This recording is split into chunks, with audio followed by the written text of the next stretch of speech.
So Ukraine just keeps coming with the drone strikes. It is Monday, December 15th, 2025, and this is the Daily Brief. I talked about it yesterday, and I talked about the number of drone strikes, and I didn't show you a lot of the damage because a lot wasn't available yet. I'll show you a little bit of that, and I'll show you last night's drone strike damage as well. So here, we'll start with this. This is drone bomber's map of where the drone strikes went out. He records all of this every day, and yeah, so this was the first wave, and then there was a follow-up wave of drone strikes as well. After certain things like this was Belgorod's thermal power plant had already been hit at this point, and then this was a second wave of drone strikes. Okay, so the Russian Ministry of Defense claims that 130 drones were destroyed overnight across 8 regions, including 15 over Moscow. The airport was under carpet plan restrictions. It was everything gets shut down. Ukraine hits Belgorod's Luch power plant for the 4th time since September. The governor confirms serious damage to engineering infrastructure. Local outlet Papel reports large smoke plume over the facility, and there is the large smoke plume over the facility at the Luch thermal power plant. The column of smoke is rising in the area. So yeah, Ukraine said, stop hitting our thermal infrastructure, our electricity. We will do the same thing in return. And they're doing the same in return. Overnight, the Astrakhan gas processing plant in Russia was reportedly struck, triggering a large fire. Russian Defense Ministry claims it shot down 38 drones over Astrakhan Oblast during the same period. Overnight, Ukrainian drones struck the town of Kashira in Moscow region. Russian sources report a series of blasts near the Kashira power plant, likely the main target of the attack. Again, this fits with the pattern they're going after, just like they were going from August to November, going after oil refineries. They're also now going after power plants. By the way, I was a little hesitant on the name Kashira. I don't think I've mentioned it before. People put in the comments, you could practice the names. You don't think I practice the names? I practice the names, but this is all new to me. Okay, overnight, Moscow came under a drone attack with the mayor claiming that Russian air defenses intercepted 15 drones. Belgorod was also attacked. Governor reported a missile strike and serious damage to engineering infrastructure, while local media says thermal power plant was hit. A Russian military enlistment office in Lubertsky, Moscow Oblast, was damaged after an alleged drone attack. Now, yesterday, I talked about the number of strikes, but I didn't talk about some of the damage. We didn't have some of the footage like this. Yesterday, Ukrainian forces struck a Russian train carrying fuel in Crimea with an FP2 kamikaze drone. It occurred 165 kilometers from the front line. And then another fuel refinery in Russia is shut down after a drone attack. This was from a couple days ago. This was from the 12th. In Yaroslavl, remember this name? Yaroslavnetsorgsynthez refinery, which produces gasoline, diesel, and aviation fuel, has been shut down. And that was back on December 12th. It's the 15th today. Russian Tungsten air defense system was destroyed by a heavy bomber. Here is the still of it being destroyed, and here's before. You can see the bomb being dropped on it. Just give it, there it goes. You can see that bomb coming down from the drone, right? Okay. Russian Shadow Fleet tanker that was hit the other day, the Virat, damaged by sea drones, has reportedly changed its name to Prometny and is now sailing under the Russian flag. It's reported that the vessel has arrived for repairs at a shipyard in Tuzla, Turkey. Okay. Now, that was a lot to get through real quick. Now, what did the Russians do to Ukrainians overnight? Russia launched 153 UAVs. Ukraine's air defenses shot down or suppressed 133 of them across the north, south, and east. That's a pretty good shoot-down rate. 17 UAVs struck 10 locations. And then we see things like the shoot-downs. This is some imaging of a Shahed drone being shot down. And when you're watching this, remember, nobody's being hurt. In fact, people are being protected from being hurt by this thing being shot down. So yes, there's an explosion, but that's preventing people from being injured. Okay, this is a waterfront. The comment said, what a waterfront diner dinner, looks like at the city, and with AAA emplacement, that's air defense emplacement, and the restaurant's patio. I just want you to hear it. This is outside the restaurant. Yeah. That would be a different dining experience. Russian Shahed drone equipped with dual warhead system weighing approximately 100 kilograms has been identified. The warhead is believed to consist of two 50-kilogram charges, indicating possible modifications to increase explosive yields and destructive capabilities. This is not a good innovation. I mean, for the Russians, I suppose it is, but this is all bad. They're figuring out how to make these drones even more lethal.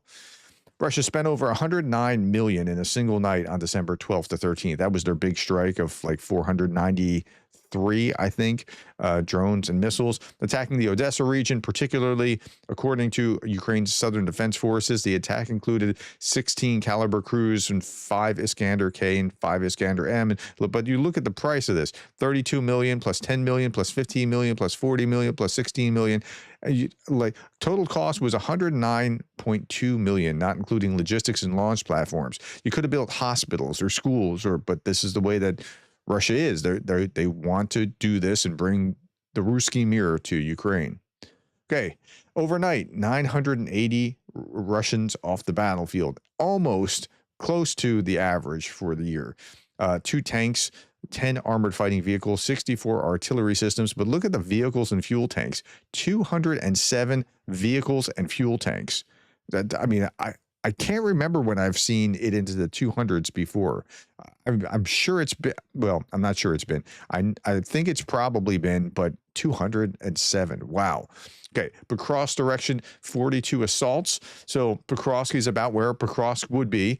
Zaporizhia direction and Huliopol direction, the enemy carried out 13 assault operations. Okay, Russian sources admit, now let's talk about Kupiansk. Russian sources admit deteriorating situation for their forces in Kupiansk. According to them, Ukrainian forces, using elements of multiple brigades, assault units, and special operations operators, have pushed out deeper into the city, liberating new areas. Russians are acknowledging growing logistical problems and drone setbacks after being pushed back across the Oskil River. So, again, here we see military bloggers this morning cite desperation amid deteriorating situation for the troops in the Kupiansk direction. Quote, the situation for our units in the western part of Kupiansk continues to rapidly deteriorate. The enemy, well, I mean, that's because you've been pushed out. They're on the outskirts at this point. The enemy attacking with units from the several Ukrainian armed forces brigades, 2 of which were redeployed here from other sectors of the front, as well as 2 assault regiments and special forces units from the Special Operations Forces. Units of our 68th Division are fighting desperately, says the Russians, but the enemy's superior numbers, as well as our already obvious logistical problems, are taking their toll. Another, so they're recognizing this, right? But they said this one last little bit. Another significant factor is the fact that following the loss of some city districts, drone operators have been forced to largely retreat to the left bank of the Oskil River. This significantly increases their flight range and simplifies the enemy's logistics situation. So, yeah, it's bad for the Russians there, and that's good for Ukraine. Here's some of the fighting, not necessarily just there, but something bloody awful is going on here. They were just mindlessly slaughtering us, sending us through the meat grinder. Our entire company has been completely wiped out. Drones everywhere, says a Russian soldier. The place is just littered with corpses. I've never been in such a blank situation before. In just 2 days, nearly all of us have been taken out. This is a Russian from the 27th Division sharing his impressions of what it was like on the front line. Yeah. Member of Russia's military police says that they've been ordered to impose at least 15 fines per day or face being sent to their deaths in stormtrooper squads. So, way to win friends and influence people. You have to go and make sure you find fines, whether fines are there or not. Okay, because they're so widely hated, they're sent to fight alongside convicts and undesirables. But if they don't impose these fines, and those fines will probably add up either financially or get these people sent off to the front, then they're going to be sent to the front. Great for morale, huh? Nothing better illustrates the adaptability required in warfare than this. This is design shifts to whatever is essential for survival. Aesthetics are completely discarded. Everything is modified to maximize the odds of surviving. So tanks and armored fighting vehicles that have drone cages and all kinds of ways of adapting to the attacks that might be coming from drones. Okay, the Kremlin is setting conditions to reject the Ukrainian and European peace plan drafts after it previously rejected key points of the U.S. proposed 28-point peace plan that overwhelmingly benefited Russia. They're not going to settle anytime soon. I don't think that's what's going to happen, and there's a reason for that. Now, in the meantime, they are pushing on Ukraine for more and more concessions. A red line for Kyiv, Zelensky refuses to discuss unilateral withdrawal from Donetsk. Volodymyr Zelensky has drawn a hard line. Ukrainian forces will not withdraw from the Donetsk region, despite a U.S. plan to freeze the war. The issue concerns a proposal to create a demilitarized free economic zone, I talked about that the other day, in Donbass. Ukraine has rejected this option. Key forces proposed a mirror withdrawal. If Ukraine units pull back, Russian forces must retreat by the same distance. Ukraine made it clear that there will be no safe, quiet zone for Russian forces. And what would something like that look like? A freeze, like they're asking them to, all this red filled in space. That's what the Russians want Ukraine to withdraw from, so they can claim it. No, that's not going to happen. Jay in Kyiv says this, and it's a really interesting commentary. A reminder that after invading and occupying 20% of Georgia in 2008, Russia could no longer advance militarily. So they began simply moving the fences at night. For years, slowly taking more territory. Residents of Georgian towns often woke up in Russia, where they remain today. This is why no deal will ever work with Russia. Trump needs a paper signed to take sanctions off and money and to make money. But Ukrainians know Russia won't allow this nonsense. They're going to keep going. Russians can't stop. This is what they are. Now, again, this is commentary. It's not hard news. But, there's something about, like, if they did this, why? So the most likely predictor of what you're going to do in the future is what you've already done in the past. That's what we understand, like, about how people and even nations work. Okay, so all that to say this: Trump must pressure Putin. If Trump doesn't pressure Putin, like, none of this will matter. He's been pressuring Zelensky, but he's not pressuring Putin, and he needs to pressure Putin. All right. I'm just going to say this every day until we see something, because this has to happen. In the same way that Cato the Elder ended every speech in the Senate saying, furthermore, and what's more, or beyond that, he said, I think Carthage must be destroyed. Same thing. Trump must pressure Putin. If he doesn't pressure Putin, none of it matters. Okay. I show you drone innovations. Well, this is interesting. Jetson 1 personal air vehicle costs $128,000. You can fly it without a pilot's license after a quick 5-day training course. It needs an $8,000 deposit, has backup batteries, ballistic parachute, radar that handles auto landing, top speed of 102 kilometers per hour. So these are commercial vehicles. I don't think it'll be long before you see something like this working in a military sense, but yeah, you're looking at the future. You've been wondering about flying cars.